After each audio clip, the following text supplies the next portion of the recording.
Hey guys, Holly here with Cheeky Tea. Just wondering what day it is of lockdown. Anyway, I've been reading my book, Green is the New Black. It's available now on Kindle, but I got to the part where there's some boredom busters in there, and there's a pretty good one. It's to create a spa day for yourself. So that's what I'm going to be doing today. All you need to do is get a nylon, an old nylon, and put some tea in it. Some tea that hasn't been steeped yet. And there is a caveat though.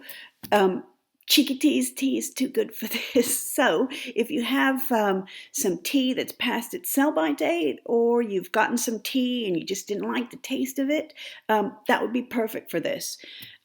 So tie it up in a nylon and then just dump it in the tub. It will make your skin as smooth as a baby's butt. So that's what I'm going to be doing today. What are you guys up to? Leave me a comment below down there.